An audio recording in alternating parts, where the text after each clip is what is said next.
একদিকে তো যেতে হবে না, হয় সংবিধান মানবো না হলে মানবো না, হয় সংবিধান না মানলে কি মানবো, বিপ্লবকে মানবো। আপনি বলতেছেন জুলাইকে মানি না, জুলাই মানে কি বিপ্লব, জুলাই মানে কি বিপ্লব না?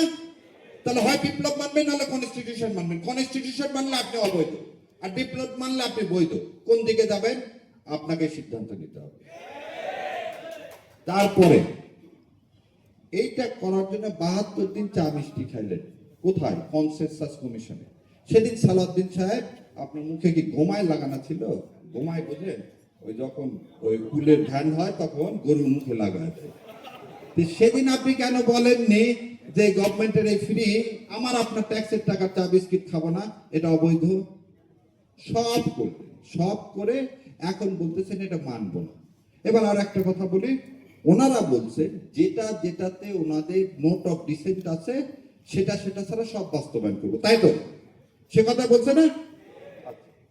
সুপ্রিম কোর্ট সচিবালয়ে কোনো নোট অফ ডিসেন্ট দেওয়া নেই। সুপ্রিম কোর্ট যে সচিবালয়, সমস্ত দল এক হয়েছে এই সচিবালয় বাস্তবায়ন করতে হবে, ওনারা সেটাও করেননি। খালি তাই শোনেন, এইটার নাম হচ্ছে সংসদীয় কার্য বিবরণী। তারাই কার্যকরী কমিটিতে যা যা সিদ্ধান্ত নিছে সেইটাই ওই প্রণালীতে এটা কি করছে, তারা এগ্রি করছে। কি এগ্রি করছে তার পরে শোনাই।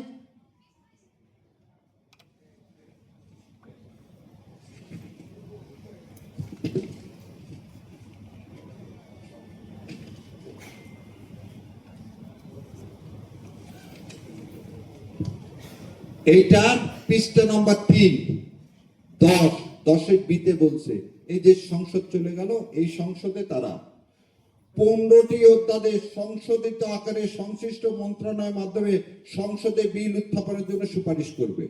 কোথায়? এই যে সংসদ চলে গেল সেই সংসদে এই 15টা বিল উত্থাপন করলেন না। কি কারণে করলেন না জানেন? এইটা উত্থাপন করলে এই সালামকে আর ব্যাংকগুলো দেওয়া যাচ্ছে না। তাহলে আপনি আপনার কার্যপ্রণালী মানতেছেন না, আপনি জুলাই সনদ মানতেছেন না, আপনি গণভোট মানতেছেন না। তাহলে আপনি মানবেনটা কি? সবার আগে বিএনপি, সবার আগে বাংলাদেশ না।